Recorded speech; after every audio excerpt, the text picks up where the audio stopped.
Bienvenue sur Africa 24 dans cette nouvelle édition du QG News. Voici les titres de l'actualité. La République démocratique du Congo, toujours dans l'impasse politique.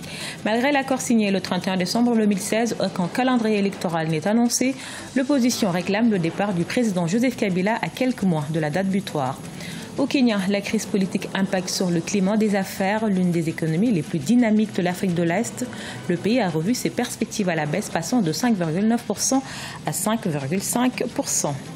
Et puis 17,3 millions, c'est le nombre de décès liés aux maladies cardiovasculaires en Afrique selon l'Organisation mondiale de la santé.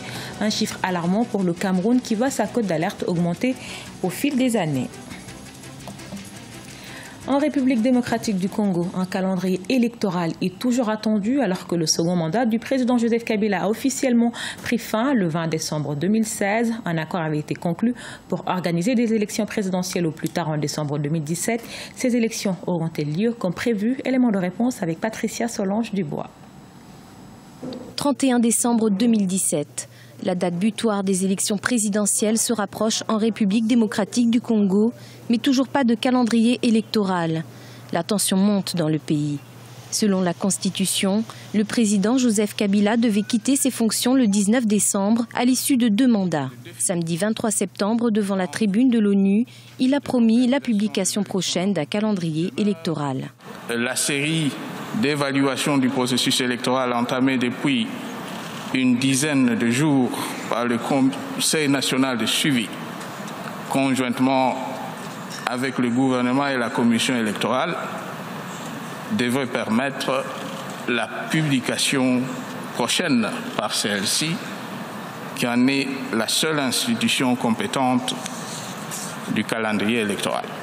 Toujours à la recherche d'une sortie de crise, depuis la signature de l'accord du 31 décembre, les parties prenantes n'ont pas réussi à s'entendre sur les modalités d'application de ce compromis politique entériné en décembre 2016. L'opposition réclame désormais le départ du président. C'est une question de volonté politique. Joseph Kabila, en 5 ans, n'a fait que s'aborder le processus électoral. Il a aujourd'hui l'effet boomerang de sa politique. Il doit partir. Cette élection peut se tenir avant le 31 décembre 2017. S'il veut partir par la grande porte, par une alternance apaisée, c'est encore en son pouvoir aujourd'hui de libérer la CENI, qui est devenue pratiquement un organe spécialisé de son parti.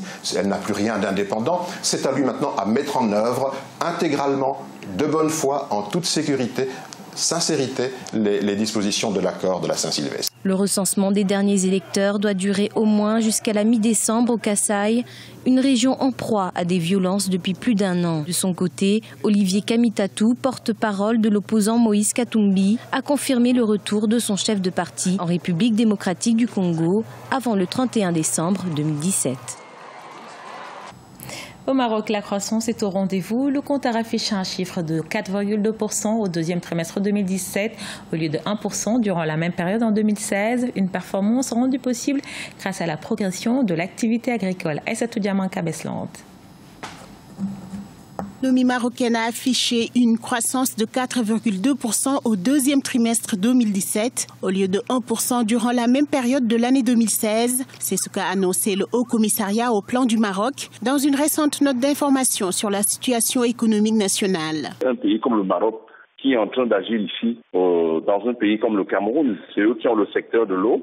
Vous voyez également l'office chérifien des phosphates, c'est une des entreprises séculaires du côté du Maroc, qui se déploie également. Le Maroc est venu rester là pour capter. Ça date de l'année dernière. Vous comprenez très bien que la croissance puisse suivre cette année-ci. À la même période, deuxième trimestre 2016, ils étaient à un taux inférieur à celui que nous constatons aujourd'hui. Selon l'arrêté des comptes nationaux marocains, l'importante progression de l'activité agricole avec une hausse de 17,5% a eu un effet positif sur la croissance économique du royaume. Si vous essayez un peu d'avoir une vision triennale de l'économie, comme l'un de mes maîtres a pensé, Colin Clark, qui voit le secteur primaire, l'agriculture, la pêche, bref, tout ce qui est à l'état brut.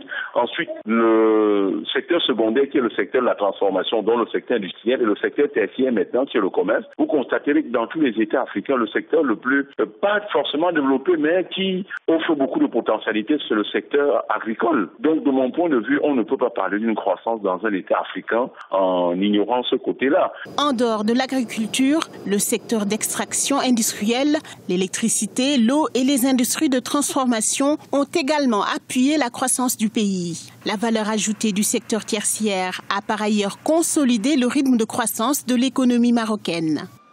Au Kenya, la crise politique inquiète les opérateurs économiques. Ces derniers, depuis 3 ans, font déjà face à un ralentissement de la croissance.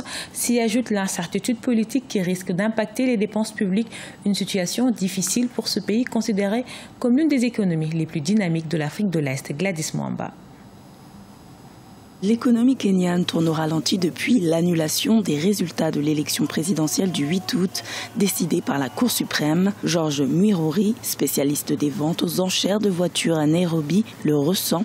Dans l'une de ces 3 concessions, des centaines de véhicules sont garés en attendant d'être vendus aux enchères. Mais il y a assez peu d'acheteurs en cette période où le crédit bancaire s'est contracté de près de 4%. Vous voyez, certains articles confisqués que nous revendons sont refinancés par les banques.